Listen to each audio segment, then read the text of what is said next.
All right, so we are going to learn how to do a satin stitch today. This is the second video in a series of 5. If you want to learn how to do a stem stitch, you can watch the previous video and see how that's done. Now, a satin stitch is typically used to fill up a space. Sometimes it is bordered by a stem stitch. I did not put a stem stitch in this today because I want you to be able to see all the parts of a satin stitch. So we're going to go ahead and start this. You can start on the back. So you can see I've made just a little drawing here to help keep me in check. All right, so now that I've come up, I'm going to go across to the other side. I'm going to pull tighten. Now, here comes the important part.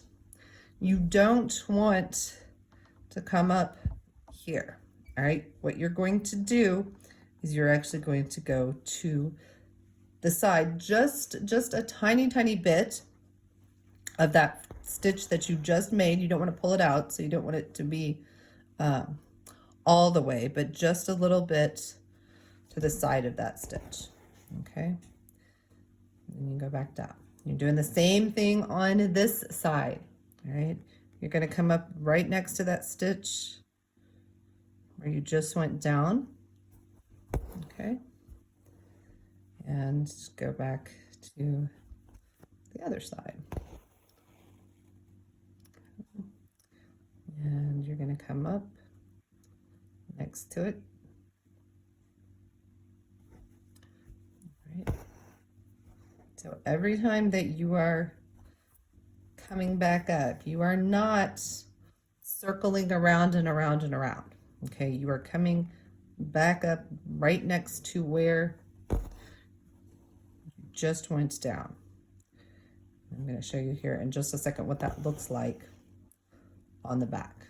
Okay, so now I'm going to flip this around and we're going to look at it real quick. So what you see here is there's nothing around the back. I did not go around and around and around. All right, so this is the important thing to remember, because if you do it wrong, this is what you're going to end up with. So let me see where we're at.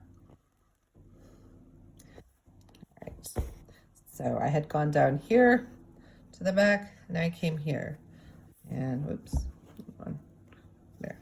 Okay, and so see how I have this line on the back? I shouldn't have that line on the back. So if you are doing your satin stitch and you see this little line here on the back, then you know you're going to have to pull that out and start over, okay? Because your satin stitch should all be on the front. It should not be going around and around, because what ends up happening, if you go around like that and you pull too tight, you can pucker that fabric, okay? So that is our satin stitch. And I hope that you have enjoyed this video, and when you're ready, move on to the next video.